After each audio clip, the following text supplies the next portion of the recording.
எல்லோருக்கும் வணக்கம். நாம இந்த வீடியோல என்ன பார்க்க போறோம் அப்படின்னா, ஜூன் 23 நடந்த கரண்ட் அஃபேர்ஸ் தான் பார்க்க போறோம். கரண்ட் அஃபேர்ஸ் ரொம்ப முக்கியம். கரண்ட் அஃபேர்ஸ் படிக்காம எக்ஸாம் போயிடாதீங்க. தயவு செஞ்சு குரூப் 2 இருக்கட்டும், இல்ல எஸ்ஏ எக்ஸாமா இருக்கட்டும். 2க்குமே முக்கியமானது என்னன்னா கரண்ட் அஃபேர்ஸ் தான். லாஸ்ட் டைம் எஸ்ஏ எக்ஸாம பொறுத்தவரைக்கும் ரிசல்ட்டவே டிசைட் பண்ணது எதுனா அந்த கரண்ட் அஃபேர்ஸ் தான். அதே போல லாஸ்டா நடந்த குரூப் 4லயுமே கரண்ட் அஃபேர்ஸ் நிறைய கேட்டிருந்தாங்க. அதனால கரண்ட் அஃபேர்ஸ் ரெகுலரா நியூஸ் பேப்பர் தான் படிக்க சொல்ல போறோம். அந்த நியூஸ் பேப்பர் மட்டும் ரெகுலரா படிச்சிருங்க. வேற எதுவுமே நீங்க வந்துட்டு அடிஷனலா ஃபாலோ பண்ணணும்னு அவசியம் கிடையாது.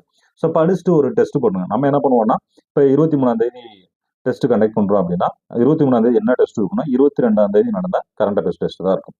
என்ன பண்ணுவோம் அப்படின்னா, நீங்க முதல் நாள் படிச்சுட்டு அடுத்த நாள் டெஸ்ட் போடுவீங்க. முதல் நாள் படிச்சுட்டு அடுத்த நாள் டெஸ்ட் போடுவீங்க. அந்த மாதிரி தான் நம்ம கரண்ட் அஃபேர்ஸ் டெஸ்ட் போடுவோம். லாஸ்டா நடந்த குரூப் 4ல ஒரு 10 கொஸ்டின் கேட்டிருந்தாங்க அப்படின்னா நம்ம ஸ்டூடெண்ட்ஸ் எல்லாமே ஆவரேஜா 8 போட்டாங்க. அவங்க கொடுத்த ஃபீட்பேக் தான். நானா ஒன்றும் சொல்லல. அவங்க கொடுத்த ஃபீட்பேக் தான். கரண்ட் அஃபேர்ஸ் ரொம்ப யூஸ்ஃபுல்லா இருந்தது சார். மறுபடியும் குரூப் 2க்கு நீங்க கண்டினியூ பண்ணுங்க அப்படின்னு சொன்னதுனால தான் இப்போ மறுபடியும் நம்ம என்ன பண்றோம் அப்படின்னா, இந்த குரூப் 2க்காக current affairs free test conduct பண்றோம். நீங்க விருப்பம் இருந்தால் நம்ம டெலிகிராம் சேனலை ஃபாலோ பண்ணி ரெகுலரா டெஸ்ட் நீங்க அட்டன் பண்ணிக்கலாம். ஃபீஸ் எதுவும் கிடையாது. நம்ம இப்போ 23rd நடந்த கரண்ட் அஃபேர்ஸ் ஃபர்ஸ்ட் பார்த்துக்கலாம். இந்தியா மற்றும் வங்கதேசம் இடையே ஒரு 10 ஒப்பந்தங்கள் மேற்கொண்டிருக்காங்க. எங்க 10 ஒப்பந்தங்கள் எந்த லொகேஷன்ல அப்படின்னா டெல்லியில. யார் யார் வந்திருப்பாங்க அப்படின்னா, இந்திய பிரதமர் நரேந்திர மோடியும் வங்கதேச பிரதமர் ஷேக் ஹசீனா இவங்க 2 பேரும் வந்து அந்த ஒப்பந்தத்துல கையெழுத்திட்டிருப்பாங்க. ரெண்டாவது, இந்த வங்கதேசம் வந்துட்டு இந்தியாவில் நடக்கிற எந்த ஒரு இதுல இருந்தோம் எல்லாத்துலயுமே அவங்க அதிகமான பங்கெடுக்கும். ஏன்னா அவங்கள ரொம்ப அளவுக்கு அதிகமான என்ன சொல்றது எல்லைகள் அதிகமாக பகிரக்கூடிய ஒரு நாடு அண்டை நாடுல எதுனா வங்கதேசம் தான் வரும். அதனால இவங்க என்னன்னா நம்மளோட நிறைய கொள்கையில அவங்க உள்ள வருவாங்க, நிறைய ஒப்பந்தங்கள்ல அவங்க உள்ள இருப்பாங்க. அதாவது இந்தியாவின் அண்டை நாடுகளுக்கு முன்னுரிமை கொள்கை அப்படின்ற ஒரு கொள்கையிலும், கிழக்கு நோக்கிய கொள்கை, சாக தொலைநோக்கு பார்வை, இந்திய பசிபிக் தொலைநோக்கு பார்வை, இப்படி எல்லாத்துலயுமே என்னது அவங்க வங்கதேசத்துல இருந்து இடம்பெற்றிருப்பாங்க. அதுக்கப்புறம் இந்த ஷேக் ஹசீனா பிரதமர் என்ன பண்ணிருப்பாங்க அப்படின்னா, அங்க இருந்து வந்து முதல்ல எங்க போயிருப்பாங்கன்னா காந்தியோட நினைவிடத்துக்கு போயிருப்பாங்க. எங்க காந்தியோட நினைவிடத்துக்கு போயிருப்பாங்க இங்க ராஜ்கோட்ல. அங்க போயிட்டு வந்துதான் டெல்லி வருவாங்க. முதல்ல அங்க போயிட்டு தான் அதுக்கப்புறம் டெல்லியில வந்துதான் பிரதமர் மோடியை சந்திச்சு ஒப்பந்தம் மேற்கொள்வாங்க. இந்த ஷேக் ஹசீனா என்ன சொல்லியிருப்பாங்க அப்படின்னா, 1971ல வங்கதேசம் மற்றும் பாகிஸ்தான் இடையே ஒரு போர் நடக்கும், சுதந்திர போர் நடக்கும். இந்த போர்ல இந்தியா வந்து வங்கதேசம் சுதந்திரத்துக்கு பெரிதும் சப்போர்ட் பண்ணியிருக்கு, ரொம்ப சப்போர்ட் பண்ணியிருக்காங்க. நிறைய வீரர்கள் உயிர் தியாகம் பண்ணியிருக்காங்களாம். அவங்களுக்கெல்லாம் நாங்க நன்றி கடன் பட்டிருக்கோம் அப்படின்ற மாதிரி ஒரு ஸ்டேட்மெண்ட் ஒன்று சொல்லியிருப்பாங்க. அந்த 10 ஒப்பந்தங்கள் என்னன்னா, கடற்சார் ஒத்துழைப்பு, நீல பொருளாதார எண்மம், கூட்டண்மை, ரயில் போக்குவரத்து, பசுமை தொழில்நுட்பம், விண்வெளி, சுகாதாரம், மருத்துவம், பெருங்கடல் ஆய்வு உள்ளிட்ட 10 துறைகள் இதுலதான் கையெழுத்தாகும். ரெண்டாவது, அதுக்கப்புறம் வங்கதேசத்துடன் இந்தியா 4096 அதாவது 4096.7 கிலோமீட்டர் நீல எல்லையை பகிர்ந்து கொண்டுள்ளது அப்படின்னு தினமணி பேப்பர்ல கொடுத்துருக்காங்க. அதுல உள்ளதான் நம்ம எடுத்திருக்கோம். நம்ம தினமணியில் உள்ள கரண்ட் அஃபேர்ஸ் தான் எடுத்திருக்கோம். ஆக்சுவலா 10th புக்ல எவ்வளவு இருக்கும் அப்படின்னா 4156 கிலோமீட்டர்னு இருக்கும். ரெண்டுமே பார்த்து வச்சுக்கோங்க. இது நியூஸ் பேப்பர்ல வந்தது, இப்போ வந்தது, கரண்ட்ல வந்தது, அது ஸ்கூல் புக்லோட. ரெண்டு டேட்டாவுமே நம்ம என்ன செஞ்சுக்கணும், படிச்சு வச்சுக்கணும். நெக்ஸ்ட், டைம்ஸ் தலைவர் ஸ்ரீ சாய்ராம் குழும பொறியியல் கல்லூரி 2வது இடம் தமிழ்நாடு லெவல்ல. எந்த லெவல்ல? தமிழ்நாடு லெவல்ல 2வது இடத்தை பிடிச்சிருப்பாங்க. ஓவராலா பார்த்தோம் அப்படின்னா யார் வெளியிட்டிருப்பாங்க அப்படின்னா பிரிட்டன் டைம்ஸ் நிறுவனம் அப்படின்றவங்க. அதாவது தரமான கல்வி, எதுக்காக தரமான கல்வி அளிக்கும் நிறுவனங்கள்ல ஸ்ரீ சாய்ராம் பொறியியல் கல்லூரி வந்துட்டு 2வது இடத்தையும், தேசிய அளவில் 13வது இடத்தையும், உலக அளவில் 66வது இடத்தையும் வாங்கி பெற்றிருப்பாங்க. அவங்களோட இன்னொரு நிறுவனம் என்ன அப்படின்னா சாய்ராம் இன்ஸ்டியூட் ஆஃப் டெக்னாலஜி. அது என்னன்னா அதே தான். 2வது இடம், தேசிய அளவில் 17வது இடம், உலக அளவில் 70வது இடம். நெக்ஸ்ட், சென்னை ராணுவ அதிகாரிகள் பயிற்சி மையத்தின் புதிய தலைமை தளபதியாக யாரு? லெப்டினன்ட் ஜெனரல் மைக்கேல் அப்படின்றவங்க பதவி ஏற்றிருக்காங்க. மைக்கேல் ஏஜே பெர்னாண்டஸ் அப்படின்றவங்க பொறுப்பேற்றிருக்காங்க. ஒரு முக்கியமானது. இந்த முப்படைகளின் தலைமை தளபதி யாரு? கடற்படையோட தளபதி யாரு? ராணுவத்தின் தளபதி யாரு? லெப்டினன்ட், அந்த மாதிரி நிறைய விஷயங்கள் இருக்கும். ஒவ்வொரு ஆளா நீங்க பாருங்க, ஒவ்வொரு டிபார்ட்மெண்ட்டுக்கும் ஒரு ஹெட் நியமனம் பண்ணிட்டே இருக்காங்க அடிக்கடி. அந்த ஹெட் எல்லாமே நம்ம என்ன செய்யணும், மனப்படமாச்சும் பண்ணிடணும். அதுல இருந்து கண்டிப்பா ஒரு கொஸ்டின்ஸ் வரலாம். நெக்ஸ்ட், 18வது மக்களவை தேர்தல், அதை பத்தி தான் பார்க்க போறோம். ஒரு முக்கியமானது, மொத்தம் எத்தனை கட்டமா நடந்திருக்கும்? 7 கட்டங்களா நடந்திருக்கும். எத்தனை கட்டங்கள்? 7 கட்டங்களா நடந்திருக்கும். ஒரு கட்சி தனியா ஆட்சி அமைக்கணும் அப்படின்னா எத்தனை சீட்டு வாங்கியிருக்கணும்? 543ல என்ன பண்ணிருக்கணும் அப்படின்னா 50 பிளஸ் ஒரு சீட்டு, 50% பிளஸ் ஒரு சீட்டு பெற்றிருந்தாங்க அப்படின்னா அவங்க தனி பெரும்பான்மை பெற்று ஆட்சி அமைக்கலாம். இல்லை அப்படின்னா அவங்க கூட்டணி கட்சியோட சேர்ந்துதான் என்ன செய்ய முடியும், ஆட்சி அமைக்க முடியும். அந்த மாதிரிதான் இந்த தடவை 2 கூட்டணி இருந்துச்சு. ஒன்னு என்னது, இந்தியா கூட்டணி.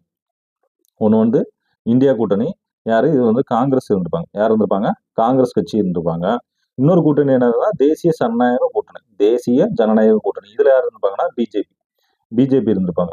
ஸோ இந்த 2 கட்சிகள் தான் பெரும்பான்மை. இந்தியா பொறுத்த வரைக்கும் மேஜரான ப்ளே பண்றது 2 தான். ஒண்ணு இவங்க வருவாங்க, இல்ல அவங்க வருவாங்க. ஸோ இந்த தடவை ஆட்சி அமைச்சிருக்காரு. மொத்தம் எத்தனை 293 சீட்டு பெற்று இவங்க தான் என்ன செஞ்சிருக்காங்க? ஆட்சி அமைச்சிருக்காங்க. ஸோ இந்த 18வது மக்களவையின் முதல் கூட்டத்தொடர் என்னைக்கு நடக்குதுன்னா ஜூன் 24 இருந்து ஜூலை 3 வரைக்கும் நடக்குது. ஸோ இது டெம்பரவரியா ஒரு சபாநாயகர் தேவை. ஸோ டெம்பரவரியா ஒரு சபாநாயகர் வேணும். இப்போ கூட்டத்தொடர் ஆரம்பிக்கிறா அதுக்கு டெம்பரவரியா ஒரு சபாநாயகர் வேணும். அதுக்கு யார் தேர்வு பண்ணிப்பாங்க அப்படின்னா பத்ருஹரி மகதாப் அப்படின்றவரை தேர்வு. இவர் யார் அப்படின்னா தொடர்ந்து 7 முறை எங்கன்னா ஒடிஷா மாநிலம் கட்டாக் மக்களவை தொகுதியில 7 முறை தொடர்ந்து வெற்றி பெற்றவர். ஸோ அவருக்கு டெம்பரவரியா ஒரு போஸ்ட் கொடுத்துருக்காங்க. ஆக்சுவலா என்னன்னா இப்போ யாரு சந்திரபாபு நாயுடு அவர்கள் கூட்டணி கட்சியில ஃபர்ஸ்ட் சேரும்போது என்ன சொல்லியிருப்பாங்க அப்படின்னா சபாநாயகர் பதவி எனக்கு வேணும் அப்படின்ற மாதிரி அவர் கேட்டிருப்பாரு. ஆனா இன்னைக்கு நியூஸ்ல என்ன சொல்லியிருப்பாரு அப்படின்னா சபாநாயகர் பதவி எங்களுக்கு தேவையில்லை, மக்களின் நலன் மட்டுமே எங்களுக்கு தேவை அப்படின்னு சொல்லிட்டு யாரு சந்திரபாபு நாயுடு அவர்கள் சொல்லியிருப்பாங்க. ஆனா நிதிஷ்குமார் என்ன சொல்றாங்க அப்படின்னு இந்த நியூஸ் எதுவும் வரல. ஸோ அவங்க எதுவும் சபாநாயகர் பதவி கேட்கறாங்களா அப்படின்னு தெரியல. இன்கேஸ் அவங்க கேட்டாங்கன்னா கொடுக்குறாங்களா கொடுக்கலன்னா அது நமக்கு தெரியல. ஸோ அது யார் வேணாலும் சபாநாயகர் யார் வந்தாலும் அவங்களுக்கு கண்டிப்பா நான் தெரிஞ்சுக்கணும். 17வது மக்களவை தொகுதி அதுல யார் வந்திருப்பாங்க? 17ல வந்துட்டு ஓம் பிர்லா மீனா ஓம் பிர்லா இருந்துப்பார். யார் இருந்துப்பா? ஓம் பிர்லா அப்படின்றவங்க இருந்துப்பார்.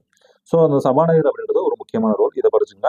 அது போக தமிழ்நாடை பொறுத்த வரைக்கும் டிஎம்கே எத்தனை 39+1 ஜெயிச்சிருப்பாங்க. இவங்க கூட கூட்டணியில இருந்த கட்சியில யார் எத்தனை சீட்டு ஜெயிச்சிருக்காங்க? ராமர்ல முஸ்லீம் அவங்க அந்த கட்சி பேர் தெரியல, தமிழ்நாடு முஸ்லீம் முன்னேற்ற கழகமா என்னமோ ஒன்று வரும். ஸோ அவங்க ஒரு சீட்டு ஜெயிச்சிருப்பாங்க. அதுக்கப்புறம் கம்யூனிஸ்ட் பார்ட்டி மதுரையில் 1, திண்டுக்கல் 1 ஜெயிச்சிருப்பாங்க. விசிகா ஒரு 2 சீட்டு ஜெயிச்சிருப்பாங்க. வேற யாரு கூட்டணி கட்சியில இருந்தாங்க தெரியல. ஸோ அதுல கூட்டணி கட்சி இருந்தவங்க எல்லாருமே ஒரு சீட்டோ 2 சீட்டோ ஜெயிச்சிருப்பாங்க. அப்புறம் காங்கிரஸ் கூட இருந்திருக்கும். காங்கிரஸ் ஐ திங்க் 9 சீட்டு என்னமோ ஜெயிச்சிருப்பாங்கன்னு நினைக்கிறேன். ஸோ ஒவ்வொரு ஆளும் என்னென்ன சீட்டு ஜெயிச்சிருக்காங்க அப்படின்னு முக்கியமான ஒரு கொஸ்டின். ஏன்னா 2019 இதே மாதிரி இந்த லோக்சபா தேர்தல் முடிஞ்சு அடுத்து நடந்த குரூப் 4 கொஸ்டின்ல என்ன கேட்டாங்கன்னா இந்த மாதிரி ஒரு பொறுத்துக்கு கேட்டு விட்டாங்க. எந்தெந்த கட்சி எத்தனை சீட்டு ஜெயிச்சிருந்தாங்க அப்படின்ற மாதிரி ஒரு பொறுத்துக்க கேட்டு விட்டாங்க. ஸோ இந்த டீட்டெயில்ஸ் எடுத்து நான் சீக்கிரம் அப்டேட் பண்ணிடுறேன். நம்ம டெலிகிராம் சேனல்ல அப்டேட் பண்ணிடுறேன். நெக்ஸ்ட் அதுக்கடுத்து பார்த்தோம் அப்படின்னா தீஸ்தா நதிநீர் திட்டம் அப்படின்றது எங்கன்னா இந்தியா மற்றும் வங்கதேசம் இடையே நடைபெற்றிருக்கும். எதுக்குன்னு அப்படின்னா அதாவது நீர் சேமிப்பு மேலாண்மைக்காக. நெக்ஸ்ட் போட்டித் தேர்வுகளை சீரமைக்க இஸ்ரோ முன்னாள் தலைவர் யாரு? கே ராதாகிருஷ்ணன் அவர்கள் 7 பேர் கொண்ட ஒரு உயர்நிலை குழு அனுப்புறாங்க. ஏன்னா இப்ப ரீசெண்டா நீட் தேர்வுல ஒரு முறைகேடு நடந்துச்சு. குஜராத்ல வந்துட்டு 1563 பேர் நினைக்கிறேன். ஸோ அவங்களாம் பாஸ் பண்ண வச்சுட்டாங்க அப்படின்ற மாதிரி நடந்தது. ஸோ இதை பத்தி விசாரணை பண்றதுக்கு தான் யாரு? கே ராதாகிருஷ்ணன் அப்படின்ற தலைமையில ஒரு குழு ஃபார்ம் பண்ணியிருக்காங்க. அது போக ரீசெண்டா நடந்த நெட் எக்ஸாம் கேன்சல் பண்ணிட்டாங்க. கொஸ்டின்ஸ் எல்லாம் லீக் ஆயிடுச்சு அப்படின்னு. ஸோ இன்னைக்கு நியூஸ் பார்த்தீங்கன்னா நீட்ல நடந்த பிஜி உள்ள எக்ஸாமும் கொஸ்டின்ஸ் ஏதோ லீக் ஆயிடுச்சு அப்படின்னு சொல்லிட்டு நிறைய வந்துட்டு இருக்கு. சிபிஐ விசாரணை பண்ணணும் அப்படின்ற மாதிரி நிறைய பேர் எதிர்கட்சி தலைவர்கள்லாம் நிறைய கோரிக்கை வச்சுட்டு இருக்காங்க. ஸோ இது ஒரு முக்கியமான நியூஸ். நமக்கு தேவையானது இந்த கே ராதாகிருஷ்ணன் அப்படின்றது 7 பேர் கொண்ட ஒரு உயர்நிலை குழு. இது மட்டும் நம்ம கண்டிப்பா தெரிஞ்சு வச்சுக்கிட்டாலே போதும். யாரா இருப்பாங்கன்னா பிஜே ராவ், தில்லி எய்ம்ஸ் முன்னாள் இயக்குனர் ரன்தீப் குலோரியா, பேராசிரியர் கே ராமமூர்த்தி, பங்கஜ் பன்சல், ஆதித்யா மிட்டல், கோவிந்த் ஜெய்ஸ்வால் அவங்கெல்லாம் இடம்பெற்றிருப்பாங்க. ஸோ மத்திய கல்வி அமைச்சராக இருக்கிறது யாரு அப்படின்னா தர்மேந்திர பிரதான். ஸோ இது எப்போ வேண்டாலும் மாறும். இது இதுக்கு முன்னாடி இருந்தவர் 2019 அந்த டைம்ல இருந்தவர் தான் இவர். ஸோ இப்போ கரண்ட்ல இன்னைக்கு நடக்குது. இதுக்கப்புறம் எம்பிக்கள் எல்லாம் அதாவது மத்திய அமைச்சர்கள் எல்லாமே பதவியேற்பாங்க. ஸோ அவங்க பதவியேற்றதுக்கு அப்புறம் யாராவது எந்தெந்த துறைகள் சொல்ல வரும். ஸோ அந்த லிஸ்ட்டை நம்ம அப்டேட் பண்ணுவோம். ஸோ அது ரொம்ப முக்கியமான அப்டேட். அது வரைக்கும் இந்த குற்றங்கள் நடக்கும்போது யாரு மத்திய கல்வி அமைச்சரா இருந்தாங்க அப்படின்னு கேட்டா யார் போடணும்? தர்மேந்திர பிரதான் அவங்க தான் போடணும். நெக்ஸ்ட் ஒரு முக்கியமான கொஸ்டின் கண்டிப்பா எதிர்பார்க்கலாம். இந்த கொஸ்டின் வரைக்கும் ஒரு 50% வாய்ப்பு இருக்கு. ஏன்னா முக்கியமானது. ஏன்னா தமிழ்நாடை பொறுத்த வரைக்கும் ஒரு சிறந்த கிரிக்கெட் வீரர் அப்படின்னா ரவி அஸ்வின். யாரு? அஸ்வின் ரவிச்சந்திரன் ரொம்ப முக்கியமான ஆளு. ஸோ அவர் ஒரு சுயசரிதை புக் எழுதுறேன். ஐ ஹாவ் தி ஸ்ட்ரீட்ஸ் அப்படின்னு எழுதியிருக்காரு. அவரோட வாழ்க்கையில சின்ன வயசுல இருந்து நான் எந்த மாதிரி கிரிக்கெட் விளாடினேன், எப்படி க்ரோ அப் ஆனேன் அப்படின்ற மாதிரி மொத்தமா ஒரு புக் எழுதி அது சென்னையில வெளியிட்டிருக்காரு. நெக்ஸ்ட், மக்களை ஒன்றிணைக்கிறது யோகா அப்படின்னு சொல்லியிருப்பாரு. யாரு? ஐநா பொதுச் செயலாளர். அவர்கள் சொல்லியிருப்பாங்க. யார் அவங்க அப்படின்னா ஆண்டனியோ குட்டரஸ் அப்படின்றவங்க சொல்லியிருப்பாரு. ஆண்டனியோ குட்டரஸ் அவங்க தான் சொல்லியிருப்பாரு.